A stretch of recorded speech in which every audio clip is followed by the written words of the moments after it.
ലോകത്തിലെ ഏറ്റവും വലിയ ഫിനാൻഷ്യൽ ക്യാപിറ്റലുകളിൽ ഒന്ന്, ലക്ഷക്കണക്കിന് ആളുകളുടെ ഡ്രീം സിറ്റി ലണ്ടൻ. പക്ഷേ ഇപ്പോൾ അതേ നഗരത്തിൽ ഒരു വിചിത്രമായ മാറ്റമാണ് നടക്കുന്നത്. ആളുകൾ ലണ്ടനിലേക്ക് പോകുകയല്ല, മറിച്ച് ലണ്ടൻ വിട്ടു പോവുകയാണ്. ലോകത്തിലെ ഏറ്റവും വലിയ സാമ്പത്തിക സാംസ്കാരിക കേന്ദ്രങ്ങളിലൊന്നായ ലണ്ടൻ നഗരം കാലിയാവുകയാണോ? അതെ, official office four national statistics ONS പുറത്തുവിട്ട ഏറ്റവും പുതിയ കണക്കുകൾ കേട്ട് ഞെട്ടിയിരിക്കുകയാണ് UK ഭരണകൂടം.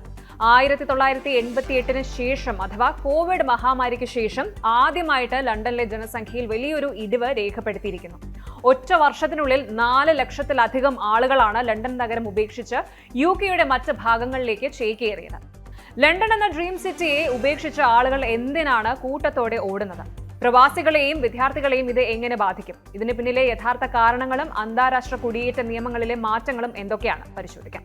ലണ്ടൻ വർഷങ്ങളായിട്ട് ലോകത്തിന്റെ സാമ്പത്തിക തലസ്ഥാനങ്ങളിൽ ഒന്നായിട്ട് കണക്കാക്കപ്പെടുന്ന നഗരം. Finance, technology, education, health care, tourism, ഏത് മേഖല എടുത്താലും ലണ്ടൻ ലോകത്തിലെ ഏറ്റവും പ്രധാനപ്പെട്ട നഗരങ്ങളിൽ ഒന്നാണ്. പക്ഷേ ഇപ്പോൾ പുറത്തു വന്ന കണക്കുകൾ ഒരു വലിയ മാറ്റമാണ് കാണിക്കുന്നത്. ഇത് വെറും ഒരു വർഷത്തെ കണക്ക് മാത്രമല്ല.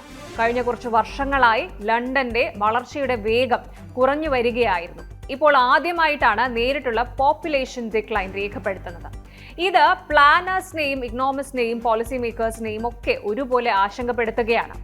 ഔദ്യോഗിക കണക്കുകൾ പ്രകാരം ലണ്ടനിലെ ജനസംഖ്യയിൽ 0.3% കുറവ് രേഖപ്പെടുത്തിയിരിക്കുന്നു.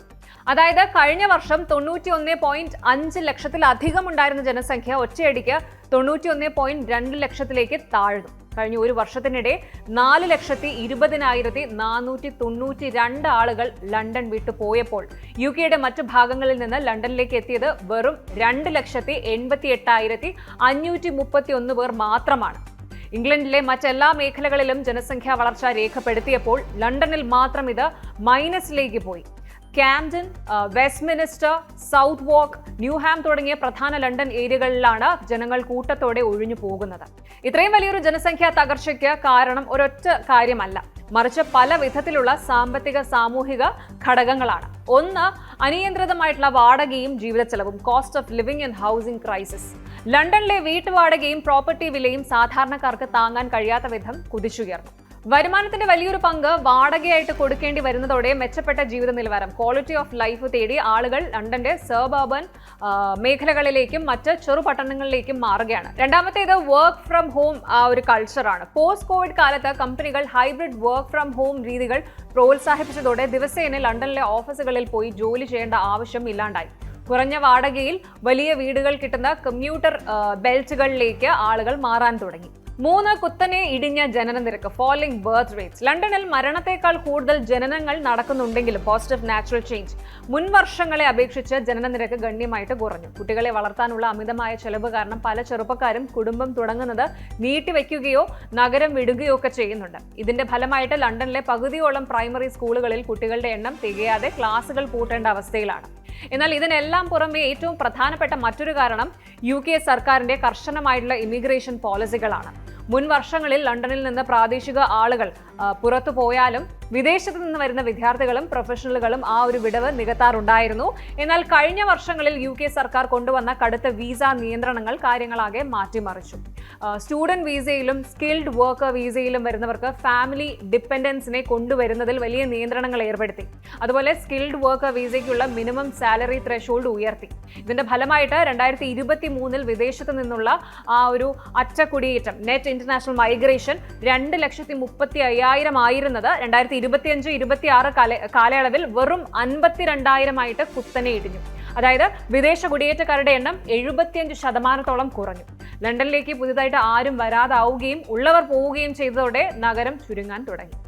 ഈ റിപ്പോർട്ട് പുറത്തു വന്നതോടെ UK രാഷ്ട്രീയത്തിലും വലിയ വാക്പോര് തുടങ്ങിക്കഴിഞ്ഞു. ലണ്ടൻ മേയർ സാദിഖ് ഖാന്റെ ഭരണപരാജയമാണ് ഇതെന്നാണ് പ്രതിപക്ഷ കൺസർവേറ്റീവ് പാർട്ടിയുടെ ആരോപണം. എന്നാൽ കുടിയേറ്റ നിയന്ത്രണങ്ങളും ദേശീയ സാമ്പത്തിക നയങ്ങളുമാണ് ഇതിന് കാരണമെന്ന് മേയറെ അനുകൂലിക്കുന്നവരും ചൂണ്ടിക്കാണിക്കുന്നു. ജനസംഖ്യ കുറയുന്നത് ലണ്ടന് ചില ആശ്വാസങ്ങൾ നൽകുന്നുണ്ട്. 9 മാസമായിട്ട് ലണ്ടനിലെ റിയൽ എസ്റ്റേറ്റ് വിലയും വാടക വർധനവും അല്പം കുറഞ്ഞിട്ടുണ്ട്.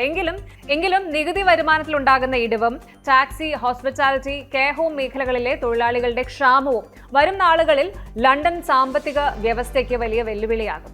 ചുരുക്കത്തിൽ സാങ്കേതിക വിദ്യയുടെയും ബിസിനസിന്റെയും ആഗോള തലസ്ഥാനമായിരുന്ന ലണ്ടൻ ഇന്ന് സ്വന്തം ജനങ്ങൾക്ക് ജീവിക്കാൻ സാധിക്കാത്ത വിധം ചെലവേറിയ ഒന്നായിട്ട് മാറിയതിന്റെ ഫലമാണിത്.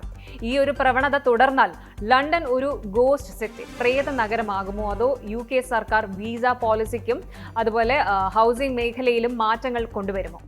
ഒരു കാലത്ത് എല്ലാവരും ലണ്ടനിലേക്ക് പോകാൻ ആഗ്രഹിച്ചിരുന്നു. ഇന്ന് പലരും ലണ്ടൻ വിട്ടു പോകാൻ ആലോചിക്കുന്നു. നഗരം മോശമായതുകൊണ്ടല്ല, ജീവിത ചെലവും ജീവിത രീതിയും മാറിയതുകൊണ്ടാണ്.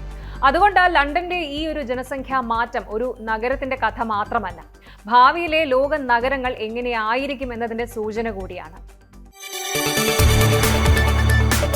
കൂടുതൽ വാർത്തകൾക്ക് News 18 Keralam YouTube channel subscribe ചെയ്യുക.